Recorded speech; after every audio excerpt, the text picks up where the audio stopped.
Rugby, Blues beat Hurricanes to claim Brisbane Tens title. Rugby, Blues beat Hurricanes to claim Brisbane Tens title.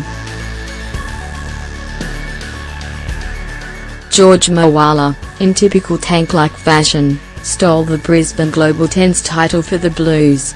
They call him George of the Jungle, and on this occasion he lived up to the hype.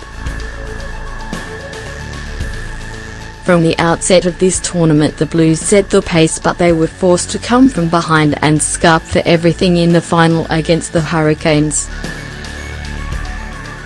Down 7-0 at half-time, Akira Iron brought the Blues within 2 points with a line-out try, but it needed a desperate Sam Knock tackle on opposite Jamie Booth with 1 minute remaining to give his side a shot at glory.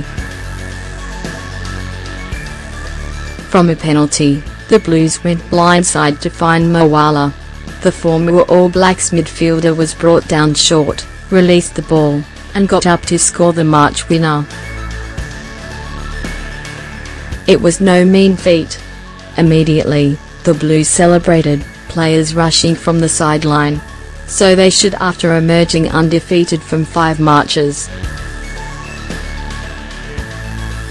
In the absence of regular stars young halfback Knock, Ione, Melani Nanai and Caleb Clark, the son of former All Blacks midfielder Irani, who finished as top try scorer with 5, stepped up for the Blues.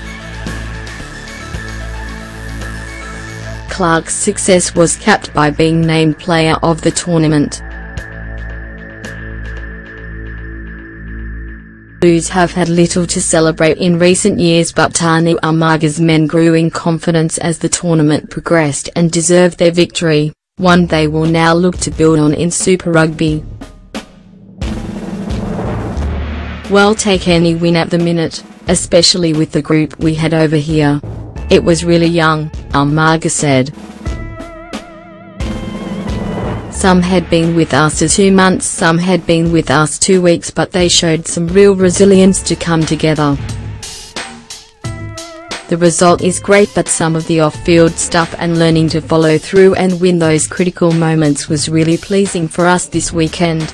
Thrashed 22-0 by the Crusaders in their opening match, the Hurricanes did well just to make the finale, but will be disappointed to let this slip through their grasp.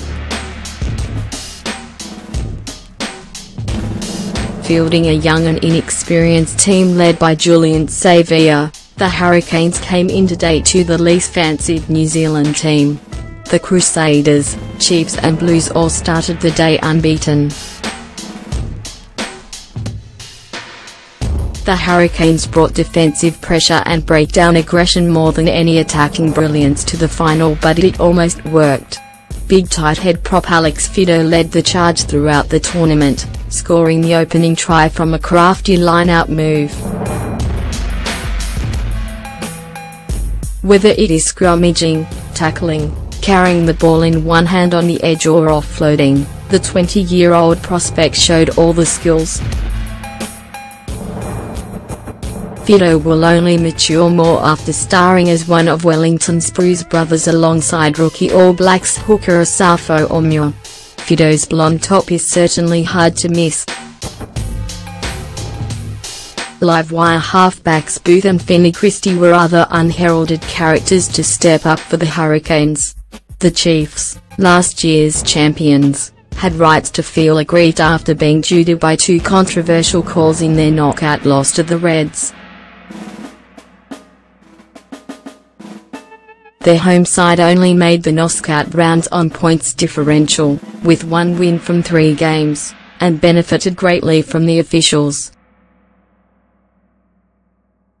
With the match locked 7-7 at half-time, the Reds scored 2 controversial tries, the first given by the television match official when it looked like the ball had been lost. The second was much worse. Despite Angus Blitz's boot clearly touching the sideline after tackles from Toiroa Tuiarangi and Mitch Karpik, officials decided not to check the footage, instead awarding the try.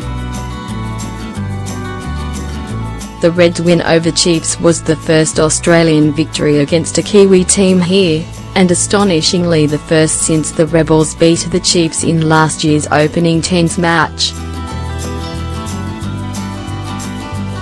After looking out of the depth on day one, Conrad Smith's French club Pau pulled off the upset of the tournament by dumping out the Highlanders.